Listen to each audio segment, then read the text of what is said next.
আসসালামু আলাইকুম এভরিওয়ান। মুগ্ধ চ্যানেলে আপনাদের সবাইকে স্বাগতম। সবাই দয়া করে আমার ভিডিওটি পুরো দেখবেন, লাইক কমেন্ট শেয়ার করে দিবেন। আমার চ্যানেলটিকে অবশ্যই সাবস্ক্রাইব করে দিবেন। তো এখানে দেখতে পাচ্ছেন এক চুলাতে মুরগি রান্না হচ্ছে আর এক চুলাতে বুট বাগার হচ্ছে। আজকে আমার ছোটো খালামণি আসছে, তো তার জন্য তো অবশ্যই আমার আম্মু স্পেশাল কিছু রান্না করবে, কারণ আমার ভাইটা তো মাংস ছাড়া কিছু খায় না। তো এখানে ইফতারের আয়োজনের জন্য বুট বাগার দিলাম। আম্মু রান্না করতেছিল, বাট একটা রিজন আম্মু রান্নাটা স্কিপ করছে আর আমি টুকিটাকি কিছু হেল্প করছিলাম। তার মধ্যে বুটটা আমি রান্না করছি। আম্মু মশলা টশলা সব কষিয়ে দিয়ে দিয়েছিল মুরগিটা রান্না করার জন্য, ঝোল দিছে। আমি জাস্ট দেখছি বলকার আম্মু বলছে ঘন ঘন হলে নামিয়ে নিবা। তো এই তো আমি ভালো করে দেখছিলাম, নেড়ে ছেড়ে দিচ্ছিলাম। আর বুটটা রান্না হচ্ছে, সাথে এখানে আলু চপের জন্য আলু সিদ্ধ করা হয়েছে। তো চিন্তা করলাম যে আম্মু আস্তে আস্তে আমি আলু চপটা করে নিই, আমার হয়তো স্বল্প সময় লাগবে।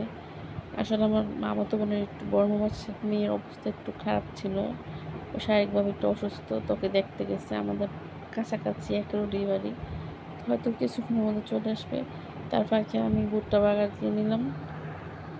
আর আলুর চপের জন্য, ডিমের চপের জন্য মানে আমি আলুটা রেডি করে নিই। এখন তরকারির জালটা ডিম করে দেওয়ার কারণ হলো যাতে ভুনাটা আস্তে আস্তে হয় আর তেলটা ভালো করে উঠে নেয়, তরকারিটা দেখতে সুন্দর হয়েছে। আম্মু এখানে তরকারি বসিয়েছিল ম্যাথ মাছ রান্না করার জন্য, তো এটা হয়নি, এসে অবশ্যই রান্না করবে।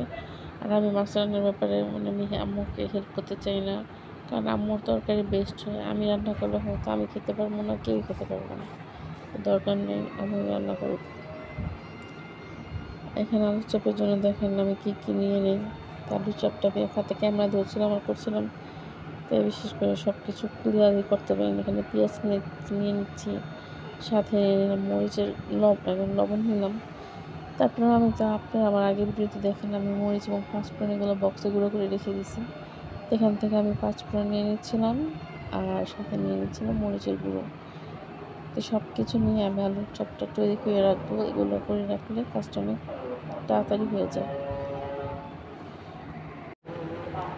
তো আমি যখন ভিডিওটা আপনার সাথে রেকর্ড করছি শেয়ার করার জন্য, এমন অবস্থা শুনতে পাচ্ছেন বাইরে আমাদের সেহেতে কীভাবে ডাকতেছে খাওয়ার জন্য সবাইকে। আলহামদুলিল্লাহ আমরা একটা ভালো পরিবেশে বড় হচ্ছি, যেখানে রমজানের সম্মানটা আলাদা।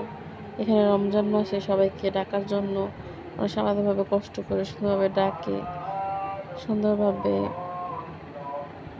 সব কিছুই আলাদা। রমজানের আসলে সব কিছু অনেক শান্তিময়, অনেক সম্মানজনক। আমরা আলহামদুলিল্লাহ আল্লাহর কাছে কোটি কোটি শুকরিয়া আদায় করি।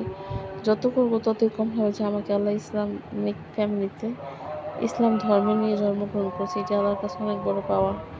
তো দেখতে পাচ্ছেন এখানে আলুর চপগুলো আমি সুন্দর করে ভেজে নিচ্ছিলাম। তো প্রথম দিনের ভিডিওতে আপনারা দেখছিলেন যে আমার ভাজাটা কিন্তু সুন্দর হয়নি, বাট আমি আজকে ট্রাই করছি, কিন্তু আজকে একটু পানি বেশি হয়েছিল, কিন্তু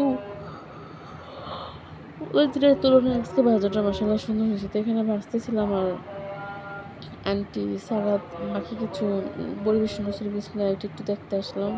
আমি আগে শরবতটা গুলিয়ে নিয়েছিলাম, তো শরবতটা এখানে গ্লাস চা, সসের বোতল, সরিষার তেল, মুড়ি মাখানোর জন্য যা দরকার হয় আমি বিছানায় আর কি দিয়ে গেছি। এখানে মুড়ি মাখানোর জন্য টমেটো এবং কাঁচামরিচ, আমার খালামণিরা কাঁচা পেঁয়াজ দিয়ে মুড়ি ভর্তা খায় না, এখানে কাঁচা পেঁয়াজটা স্কিপ করা হয়েছে। তাই তো বিকালের ওয়েদার, বাইরের অবস্থা খুবই শান্তিপূর্ণ একটা ওয়েদার ছিল। তারপর আবার চলে আসলাম পাকঘরে। আমার ডাল বড়ার আগেই সব কিছু রেডি ছিল, শুধু একটু ধনেপাতা টাটকা দিয়ে আমি ভাজতেছিলাম। ডাল বড়াগুলো ভেজে নেব। এখানে সুন্দর করে ডাল বড়াগুলো আমি দিয়ে দিচ্ছিলাম। যে তেলে আমরা আলু চপ ভাজছি ওই তেলেই পেঁয়াজে ভেজে নিচ্ছিলাম। আর আমি আমার ভাইয়ের সাথে আলাপ করতেছিলাম, মানে আমার খালাতো ভাই আহমদুল্লার সাথে, কাজিনের সাথে, যে দেখে ও ফান করতেছে, আমার সাথে মজা করতেছে। আর এখানে টিকা ছিল, এগুলো সুমু বানায় পাঠাইছে আমাদের জন্য, সেই টিকা ভেজে নিচ্ছিলাম। আর আগের দিনে হালিম ছিল, এই হালিমটা গরম করে নিচ্ছিলাম।